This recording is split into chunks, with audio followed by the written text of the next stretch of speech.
2, 3, 4.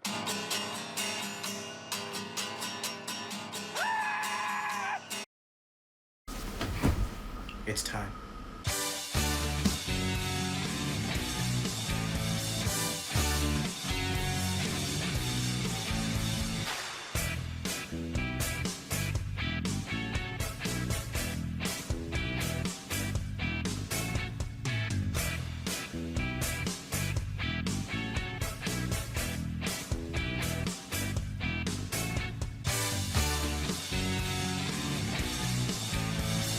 Okay, time to build myself a new PC. Woo! Alright, let's start with the CPU. Whoa, that's a lot. Well, this one seems pretty popular. Okay, that's a little overwhelming. It's fine, it's fine. Just take it one step at a time. Okay, 14nm. Nope, don't know what that is. Cores and threads. Nope, never heard of those either. GHZ? You know what? Screw it. I'm never gonna understand all this. Let's just look at the product numbers. The higher the number, the better. Okay. Well, at least that I know that this 6950X thing is definitely faster than... Oh, you gotta be f***ing kidding me. What? How is this CPU faster and slower at the same time? Ugh. If only I was some sort of tech nerd who understood all this crap. Oh wait, I am. But you may not be. So for all you guys out there who just can't wrap your head around all these CPU specs and numbers, don't worry. This video aims to help you understand the most important CPU specs and why a CPU performs the way that it does.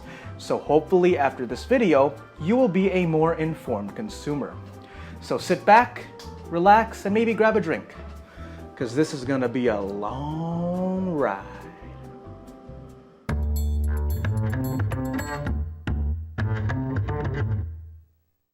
Okay, before we start, I am not going to explain what the CPU product numbers mean in this video.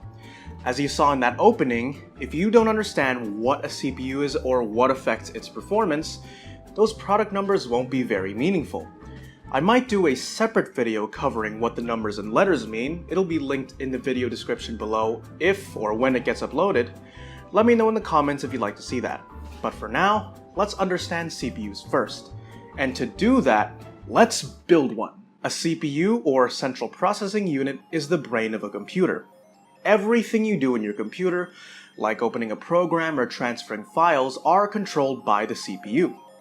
The basic execution unit of a CPU is called a core. A core is a circuit that performs several operations like arithmetic and logic to carry out the instructions of a computer program.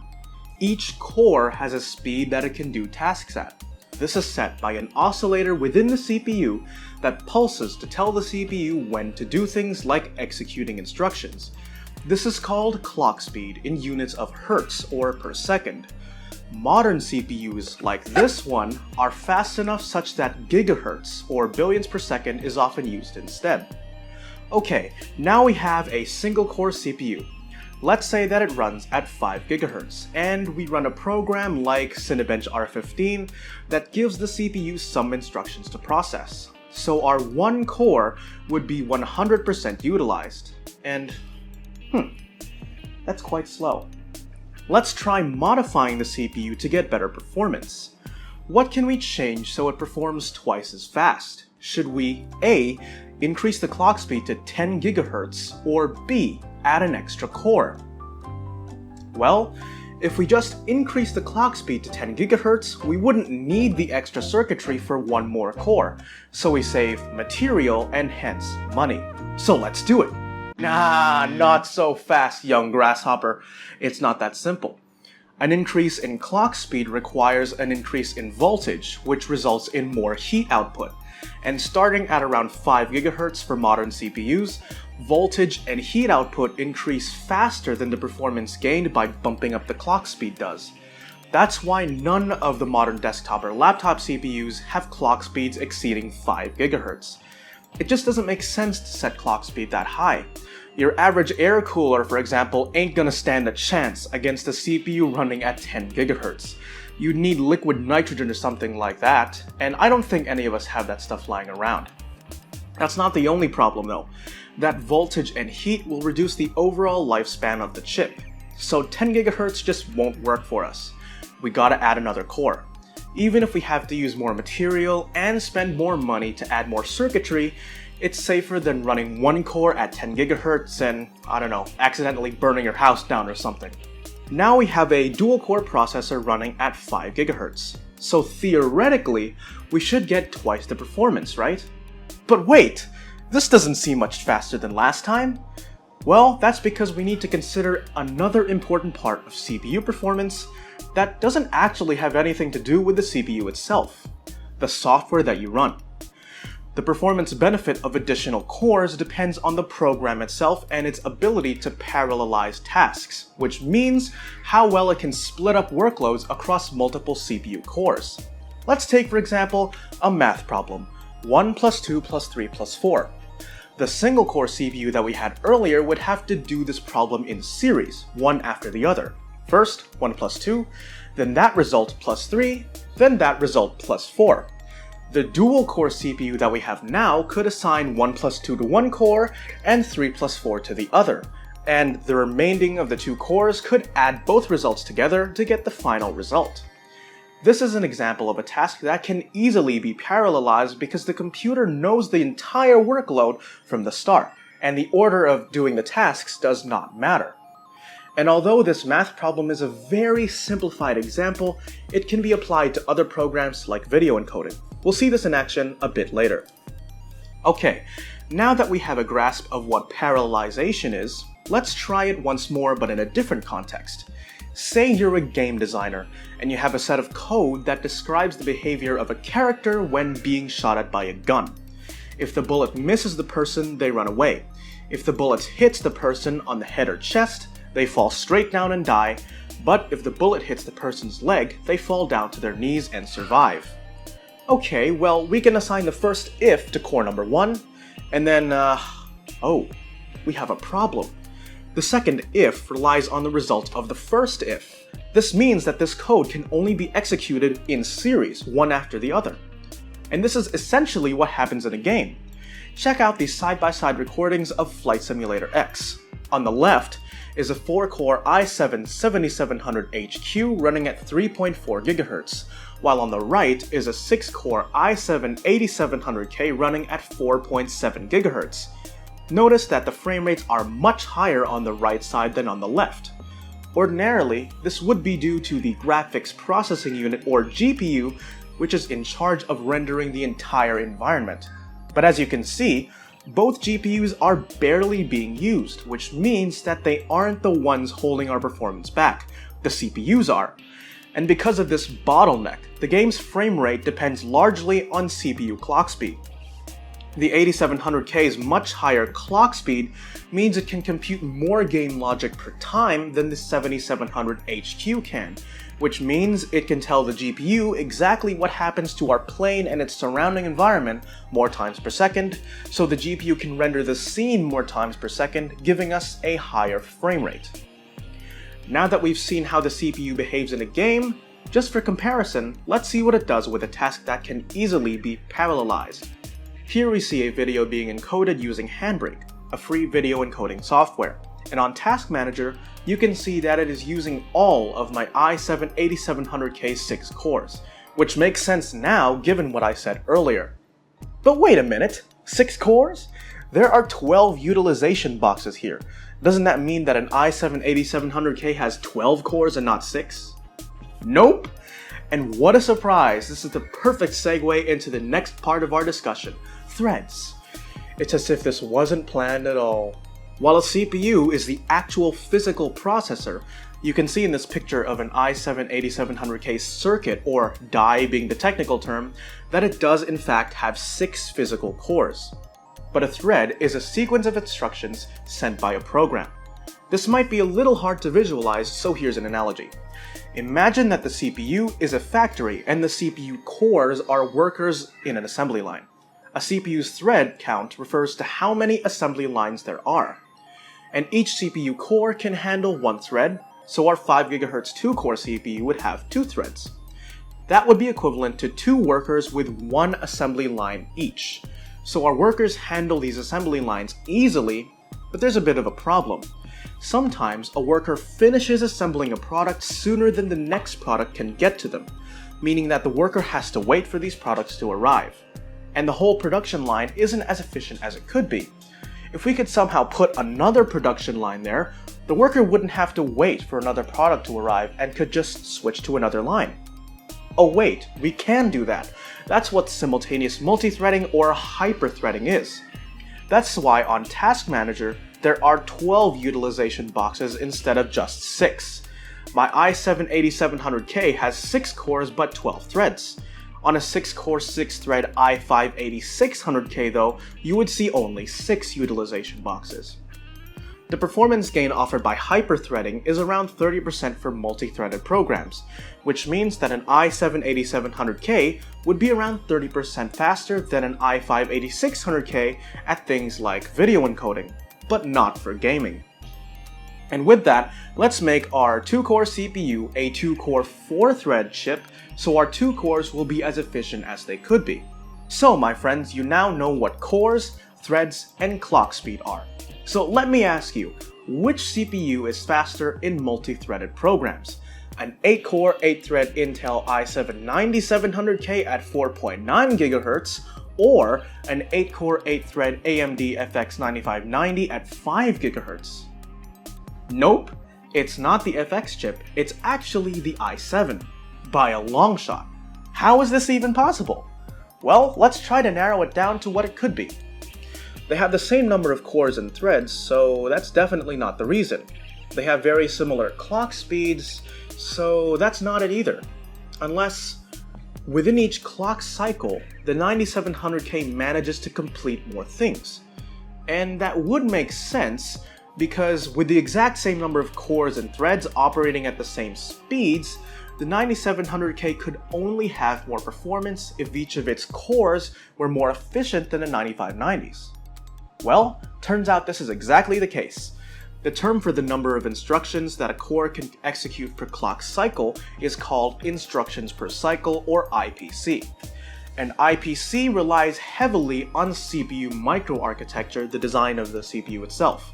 And Coffee Lake, the 9700K's microarchitecture, has around twice the IPC of the 9590's microarchitecture pile driver. AMD's current CPU architecture is Zen Plus, or maybe by the time you watch this video it'll be Zen 2, I don't know, I'm not totally sure. Intel's current CPU architecture Coffee Lake has around 5 to 10% IPC gain over Zen Plus, but Zen 2 will supposedly match it. Again, I'm not totally sure, we'll just have to wait and see what happens in the next few months. Okay, let's take a look again at our CPU. We have 2 cores and 4 threads, and it runs at 5 GHz.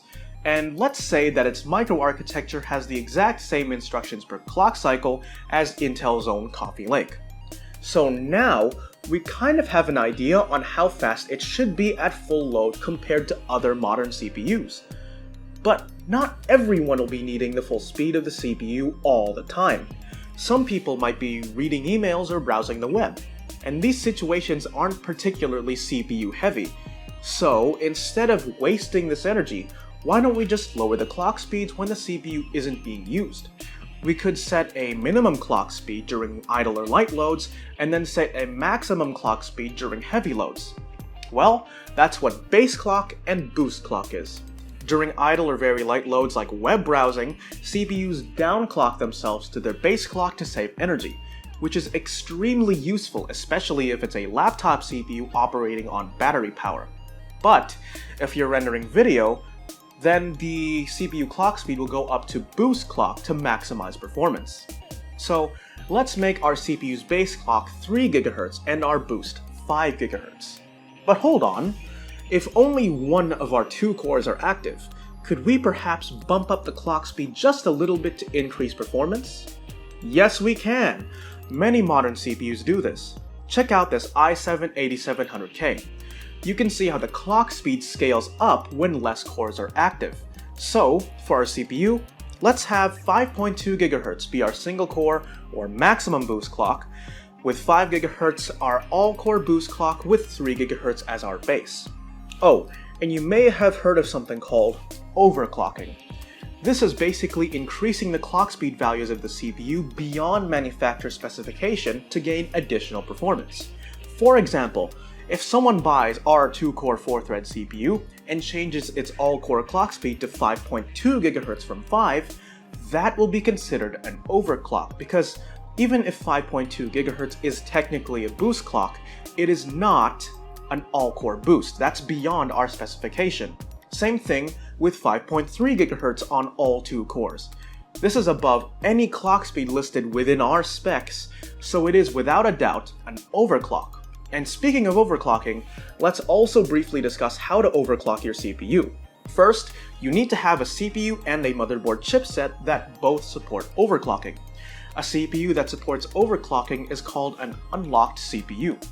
A motherboard's chipset determines what components are compatible with that motherboard. For instance, Intel's H310 chipset does not support overclocking, but the Z370 chipset does. So, by definition, an H310 motherboard does not support overclocking, but a Z370 motherboard does.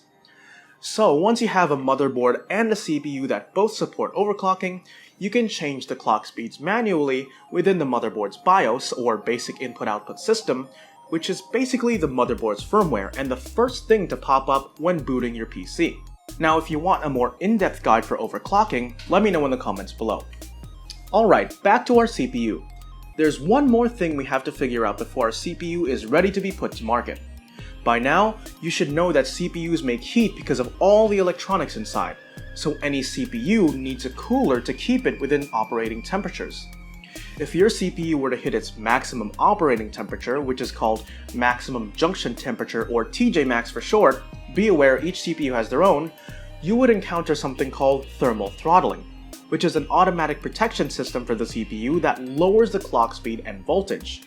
This results in lower performance, but lower heat output. At least, in most cases, it should. But if for some reason the combined efforts of both the CPU cooler and thermal throttling aren't enough and the temperature increases beyond TJ-Max, we would enter the emergency shutdown temperature. If this temperature is exceeded, it would cause actual physical damage to the CPU itself. So if this temperature is reached, the CPU stops executing any instructions and the computer just shuts down completely. To keep a CPU within safe operating temperatures, you need to install a cooling solution that has a high enough cooling capacity, which is what TDP is. TDP, or thermal design power, is the amount of heat generated by the CPU under heavy load that needs to be dissipated by the CPU cooler. However, you can't just get a cooler that matches the TDP of your CPU, it isn't that simple. Let's say our 2-core 4-thread CPU has a TDP of 95 watts at full load when it's running at 5 GHz. A 95 watt air cooler like this Cooler Master Master Air Pro 3 can just about handle our CPU at ideal conditions, such as with ambient temperature in the low 20s and with good case airflow. But if you live in a place with a hotter climate or have a computer case with bad airflow, obviously this won't hold true. So always take TDP ratings with a grain of salt. Even the definition itself varies slightly per manufacturer. Intel's TDPs, for example, are calculated at base clocks. This is a little misleading as their CPUs at full load never run at base clocks except maybe under thermal throttling, so Intel CPUs often see higher TDPs than advertised, which is why it's good practice to have a cooler that has a higher TDP than your CPU does, just so you have a little headroom. Aside from being a cooler spec though, TDP can also be used to predict the behavior of CPUs. Let's do another comparison. On the left is a 4-core 8-thread i7-8550U that has a max boost of 4 GHz and an all-core boost of 3.7. On the right is a 4-core 8-thread i7-7700HQ that has a max boost of 3.8 GHz and an all-core boost of 3.4. Both these CPUs have the exact same IPC. The U chip has a TDP of 15 watts, while the HQ chip has a TDP of 45 watts. Which chip is more powerful in multi-threaded workloads? Well, it should be the U chip, right, because of its higher clock speed. But hold on a second. How can the HQ chip have a higher heat output than the U chip given the same architecture, the same number of cores and threads, and very similar boost clock speeds? Well, it all lies in the way these CPUs behave and what they were designed for. The i7-8550U is a low-power CPU designed to fit in thin and light laptops that don't have great cooling performance. So, in order to maintain a 15-watt TDP, the 8550U is only allowed to maintain its all-core boost for a little while until it throttles down. The i7-7700HQ, though, is built for thick and heavy workstations or gaming machines, which, because of their size, manage to fit better cooling inside. The i7-7700HQ can sustain its boost clock indefinitely because of its much higher TDP. This means that in burst performance, the 8550U will slightly edge out the 7700HQ, but for sustained loads, the 7700HQ will beat the 8550U. So now our CPU is officially complete. What we have is a 2-core 4-thread CPU with a base clock of 3 GHz, an all-core boost of 5 GHz, and a single-core boost of 5.2 GHz. It has the same IPC as Intel's Coffee Lake architecture, and it has a TDP of 95 watts during its 5 GHz all-core boost. Wow!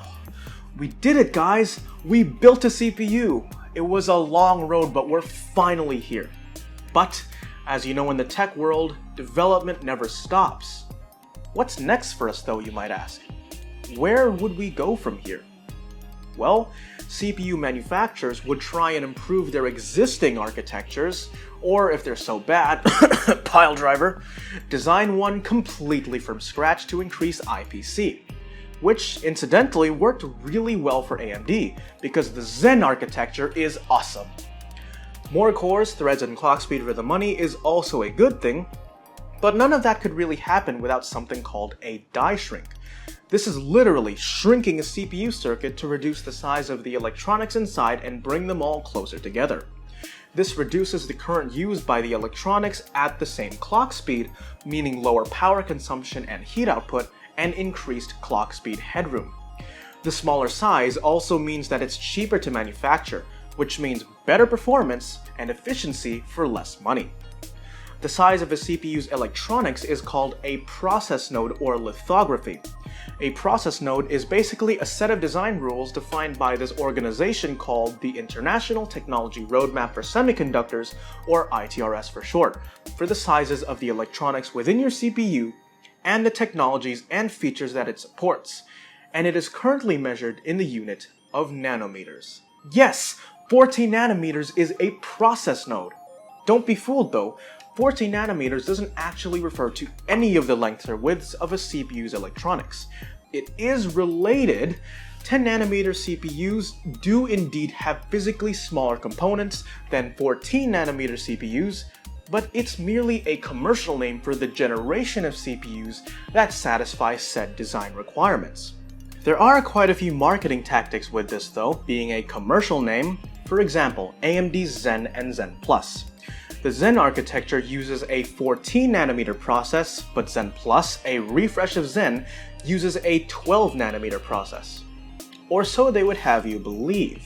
This so-called 12 nanometers is really just an enhanced 14 nanometer, but they thought it was a lot better than the original 14 nanometer process, so they named it 12 nanometer to signify this. So don't worry too much about the process node of CPUs, because you can't really judge a CPU based on it anyway. It really only tells us how modern the CPU is. A 14 nanometer CPU, for example, is definitely newer than a 22 nanometer CPU, so you can expect 14 nanometer CPUs to be more efficient and support newer technologies like faster RAM, faster storage protocols, and that sort of stuff.